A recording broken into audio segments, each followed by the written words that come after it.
시간이 지날수록 계속 만나야 하나를 고민하게 되는 사람이 있습니다. 친구니까 거리만 좀 두면 되지 않을까요? 물론 그런 사람도 있지만 아예 빨리 결단을 내려야 할 사람도 있습니다. 인간은 혼자서는 살아갈 수 없는 존재이지만 나에게 악영향을 미치는 사람과 억지로 관계를 이어나갈 필요는 없습니다. 모든 인연을 감수하려 하면 인생이 남노하고 괴롭습니다. 오랜 친구니까 무조건 참거나 받아들여라. 만난 시간이 중요한 게 아닙니다. 감당하기 어려운 인연은 적절히 손절하는 것이 좋습니다. 나중에 후회해봐야 뒤늦게 발견된 암세포와도 같습니다. 빠르게 잘라내야만 내가 살 수 있습니다. 우리는 인연을 맺음으로써 도움을 받기도 하지만 그에 못지않게 피해도 많이 당하는데 대부분의 피해는 진실 없는 사람에게 진실을 쏟아부은 대가로 받는 벌입니다. 어떤 인연을 만나고 맺느냐에 따라서 내 행복과 불행이 결정됩니다. 여러분 가까이 있는 사람들이 여러분 인생을 만듭니다. 인생을 살아보니 인연은 아름답기도 하고 감사하기도 하고 불편하기도 고통스럽기도 합니다. 나이 들수록 아름답고 감사한 인연들만 안고 가셔야 됩니다. 운명은 타고나는 것이지만 팔자는 만들어가는 것입니다. 맞지 않는 인연의 끈을 놓지 못하고 끝까지 잡고 계시면 자기 팔자 자기가 꼬는 겁니다. 때문에 여러분의 방에 절대 아무나 들여서는 안 됩니다. 오늘 말씀드릴 유형의 사람은 오랜 친구라도 반드시 인연을 끊어야 되는 사람입니다. 그냥 평생 가까이 두지 않는 것이 낫다고까지 말씀드릴 수 있습니다. 영상을 끝까지 시청하셔서 더 이상 인간관계 때문에 나의 귀한 시간과 감정 낭비하지 않으셨으면 합니다. 첫 번째는 얻어먹기만 하는 사람입니다. 살다 보면 남에게 베풀 줄은 전혀 모르고 얻어먹기만 하는 사람들이 있습니다. 이런 사람들은 처음 한두 번은 내가 베풀 수 있어도 계속되면 온갖 정이 떨어지고 결국엔 질려버리고 맙니다. 상대가 좋은 차 탄다고 돈 제일 많이 번다고 이유를 대며 계속 얻어먹습니다. 다른 사람이 잘 된 것이 자기 덕분인 양 주인 행세하는 그 거지근성은 어디에서 나온 것인지 참 궁금합니다. 권리도 아닌데 권리인 양 착각하는 사람들은 인격이 미성숙한 사람입니다. 받는 게 당연한 줄로만 알고 나중에 안 주면 오히려 역정을 냅니다. 호의가 계속되면 호구가 된다는 말이 딱 이런 사람들 상대로 맞는 말입니다. 그들을 자세히 살펴보면 평소 자기가 하고 싶은 것들은 모두 누리고 유독 사람을 만날 때만 돈이 없다고 말합니다. 친구의 양보만 원하니 어처구니가 없습니다. 이처럼 당연하게 얻어먹는 사람은 다른 사람이 이룬 성공은 함부로 폄하하면서 자기가 가진 것은 굉장히 귀하게 여기는 이기적인 사람입니다. 이런 친구 중 적지 않은 수는 내가 어려울 때 나 몰라라 할 가능성이 높습니다. 내 어려움을 안타까워하기보다 얻어먹을 대상 하나가 줄었다는 식입니다. 다만 내가 사면 상대도 반드시 사야 한다는 것이 아닙니다. 얻어먹기만 하려는 친구와 형편에 맞게 사려는 친구는 눈에 보입니다. 형편이 안 되는 친구는 돈 걱정 말고 몸만 오라고도 합니다. 그 마음이 와닿기 때문입니다.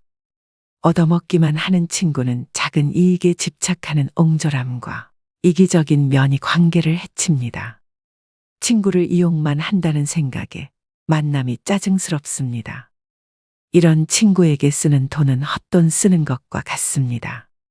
차라리 어려운 사람에게 기부하는 것이 100번 낫습니다. 얻어먹기만 하고 베풀 줄 모르는 사람은 평생 가도 그 버릇을 못 고칩니다. 이런 사람을 가까이 하면 내 주머니만 가벼워지고 내게는 득될 것이 하나도 없음을 명심하셔야 됩니다. 두 번째는 부정적인 사람입니다. 만날 때마다 우울한 얘기, 힘든 얘기, 불평불만을 쏟아내는 사람입니다. 매번 들어주다 지쳐 해결 방안을 찾아주면 온갖 핑계를 대며 안 돼, 못해를 시전합니다. 새로운 가능성과 희망에 대해 얘기하는 상황에서도 이건 이래서 못한다. 그건 저래서 안 된다. 안 되는 이유들만 늘어놓습니다. 어떻게든 부정적인 흠만 후벼 파는 사람입니다. 즉, 나를 소모해서 자신을 충전시키는 에너지 뱀파이어 유형입니다. 곁에 두게 되면 제일 위험한 인물이라고도 할 수 있는데요. 부정적인 에너지는 반드시 서로 전염됩니다. 이 과정은 나도 모르게 일어나기 때문에 더더욱 알아차리기 힘듭니다. 이런 사람이 옆에 있으면 될 일도 안 됩니다. 부정적인 사람과 시간을 많이 보내게 되면 현상에 대한 객관화가 잘 안 돼서 바른 방향으로 가기가 어렵습니다. 즉, 호랑이 입에 여러분의 머리를 넣어선 안 된다는 말입니다. 이런 사람들은 주위의 에너지를 뺏고 건설적인 생각을 차단시키는 아주 위험한 존재인데요. 나의 꿈도 내 목표도 모두 차단시킬 사람입니다. 특히 내가 힘들거나 불안정한 상황일 때는 더더욱 영향을 받고 흔들리기 쉽기 때문에 1순위로 멀리해야 될 사람입니다. 말이 씨가 된다는 말 다들 들어보셨을 겁니다. 말에는 생각이 담겨져 있고 생각은 그 무엇보다 크고 강력한 존재이기에 우리는 늘 조심하고 또 조심해야 합니다. 처음엔 무심코 들었던 그 부정적 씨앗이 나중에는 자신을 집어삼킬 수도 있음을 명심하셔야 됩니다. 사람을 곁에 두는 것은 정말 신중히 해야 하는 일인데 부정적인 사람을 곁에 둔다는 것은 내가 하는 모든 일이 잘 안 풀리고 나쁜 상황만을 맞이하고 싶다는 이야기와도 같습니다. 오히려 만나는 모든 사람을 존중하고 배우려는 긍정적인 태도를 가지고 있는 사람과 가까이 해야 됩니다. 단언컨대 부정적인 사람은 여러분의 인생에 단 1%도 도움이 안 됩니다. 과감히 손절하셔야 됩니다. 세 번째는 뒷담화하는 사람입니다. 우리가 인생을 살아가면서 아예 뒷담화를 안 할 수는 없다고 생각합니다. 자신의 속상했던 일이나 감정을 신뢰할 만한 사람에게 털어놓는 것은 감정 정화의 효과가 크다고 생각하는데요. 하지만 지금 말씀드리는 손절해야 될 사람은 틈만 나면 뒷담화를 일삼는 사람입니다. 뒷담화를 주기적으로 하는 사람들은 상대방을 깎아내림으로 자신이 일시적으로 우월해 보이는 느낌을 즐깁니다. 자신의 열등감을 뒷담화로 해소하려는 것이죠. 또 듣는 사람이 공감하지 않을 경우에는 넌 내 편이 아니구나라고 생각하며 그 사람에 대한 험담을 또 다른 누군가에게 하는 패턴을 가지게 됩니다. 나는 아니겠지라고 안일하게 생각하다가 뒤통수를 맞게 됩니다. 상대가 자주 뒷담화를 하는 기색이 보인다면 바로 머릿속에서 경고 신호를 올리셔야 합니다. 특히 이런 사람들의 가장 큰 문제점은 어디서 전해 들은 이야기를 부풀려서 사실인 양 여기저기 퍼나르고 남의 치부나 약점까지도 전혀 경각심 없이 나불거릴 수 있다는 점입니다. 어렵게 꺼낸 내 비밀 이야기도 다른 사람들에게 고스란히 전달될 수 있다는 점을 명심하셔야 됩니다. 뒷담화 잘하는 친구가 있는 모임에 가보면 자신들의 이야기는 없고 남의 이야기로 시작해 남의 이야기로 끝이 납니다. 만남을 마치고 돌아가는 길에는 허무함만 들고 때로는 부정적인 감정에 사로잡히기도 하죠. 이처럼 지나치게 남의 이야기를 입에 올리고 상대방의 단점만을 콕콕 집어내 험담을 일삼는 사람은 내 정신 건강에 해롭습니다. 이런 사람은 타인을 볼 때 애초에 좋은 점보다는 나쁜 점부터 먼저 보는 사람이기 때문에 가까이 둬서 좋을 것이 하등 없다는 이야기입니다. 손절은 빠를수록 좋고 다들 아시겠지만 사람은 절대 바뀌지 않습니다. 관계를 개선하려는 노력 자체가 에너지 낭비입니다. 뒷담화를 일삼는 사람을 손절하는 것은 사람을 잃는 것이 아니라 내면의 평화를 챙기는 일임을 명심하셔야 됩니다. 네 번째는 가스라이팅을 일삼는 사람입니다. 뱀같이 교활하고 가스라이팅하는 사람을 잘못 만나면 인생 완전히 종치고 파탄납니다. 다른 유형의 사람들은 사람 자체가 악한 것은 아닐 수 있는데 이 유형의 사람들은 애초부터 타인을 조종하려는 악한 의도를 품고 있는 자들인데요. 가스라이터는 우리 일상생활에서 흔히 볼 수 있습니다. 너를 제일 잘 아는 사람은 나야. 다 널 생각해서 그러는 거야. 너 요즘 예민하다. 가스라이터들의 전형적인 화법입니다. 수많은 거짓말과 과장으로 자신에게 의지하게 만들고 다른 사람과의 관계를 끊게 합니다. 자기의 손바닥 위에 놓고 조종할 수 있는 만만한 사람을 호시탐탐 노립니다. 힘든 상황에 처한 사람들이 이들의 먹잇감이 되기 쉽습니다. 이들은 뱀처럼 교활한 속내를 지니고 있어서 본인의 이득을 위해서라면 타인이 어떻게 되든 전혀 상관하지 않고 자기 욕심과 이웃만을 채우기 위해 교묘하게 접근하는데요. 이런 악질인 가스라이터에게 휘둘리게 되면 결국 자기 자신을 믿지 못하게 되고 무능력하게 변하거나 의지가 사라집니다. 이럴수록 가스라이팅 하는 사람에게 더욱 의지하게 되는 것이 문제입니다. 그렇기 때문에 이런 사람들은 잘 알아보시고 단칼에 잘라내셔야 합니다. 5번째는 자기는 급이 다르다는 사람입니다. 오랜 친구의 경우 나이 들수록 사는 형편이 천차만별이 됩니다. 사회적 위치나 부에서 차이가 납니다. 동창 모임에 나가면 이런 차이는 확실히 체감됩니다. 어릴 적 순수했던 시절로 돌아가 이야기를 나누게 되지만 사실 너무 차이가 나면 불편한 것은 사실입니다. 사는 방식이 틀리다 보니 대화가 통하지 않기도 합니다. 이런 경우 친구를 존중하는 마음을 가진 사람들은 티를 내지 않으려고 노력합니다. 자신이 잘 사는 것에 대해 친구가 불편해할까봐, 혹시나 자신이 티낼까봐 조심합니다. 반면 본인의 형편이 더 낫다고 친구를 깔보고 급을 나누는 사람이 있습니다. 심지어는 한참 즐겁게 대화하다가 이것 봐라라는 듯 친구의 행동을 어처구니 없다며 쳐다봅니다. 직장이었다면 나에게 이렇게 말하지 못한다. 직장에서의 직급을 친구 사이에서도 적용하나 봅니다. 친구를 마치 부하로 생각하는 듯한 언행을 하는 경우가 있습니다. 더 심한 건 그동안 몰랐지만 급을 나누고 있었다는 사실을 안 경우입니다. 예를 들어 친구를 자기 아래급으로 여겨왔던 것처럼 한 계급 아래로 보는 말투, 난 너와 급이 다르다는 식으로 행동합니다. 한마디로 어디서 감히입니다. 이런 관계는 건강한 친구 관계라고 하기 어렵습니다. 어디 무서워서 쳐다보기라도 하겠습니까? 하루빨리 손절이 시급한 사람입니다. 이런 사람은 만날수록 스트레스만 받고 후회만 하게 됩니다. 6번째는 전형적인 내로남불 유형인 사람입니다.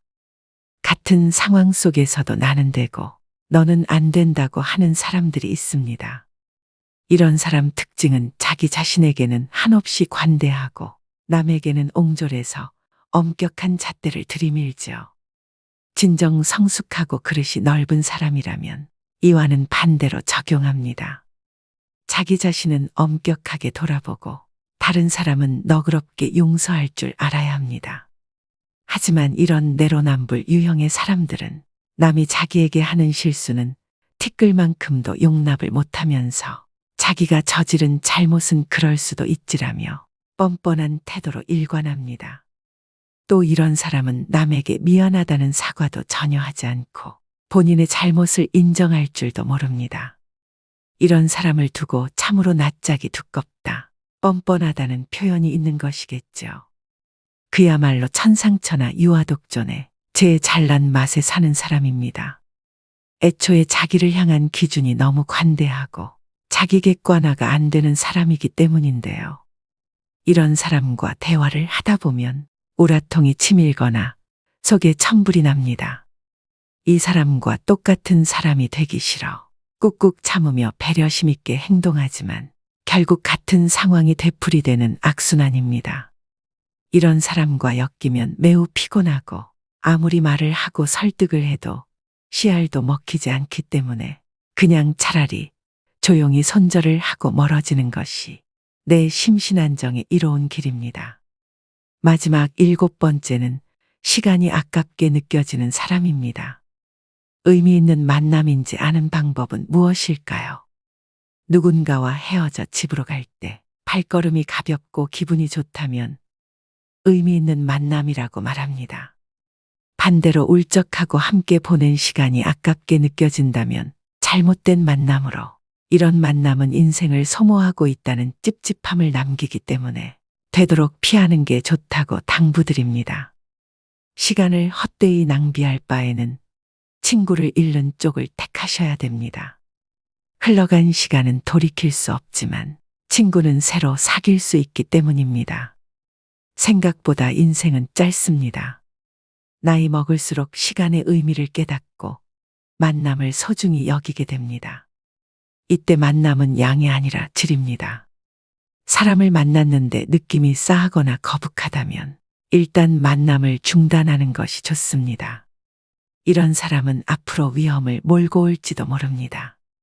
만날수록 내 자존감이 떨어지고 기가 빠진다면 만나지 않는 것이 좋습니다. 느낌은 찜찜한데 억지로 만나고 나면 역시나 기분이 좋지 않은 경우가 많지요.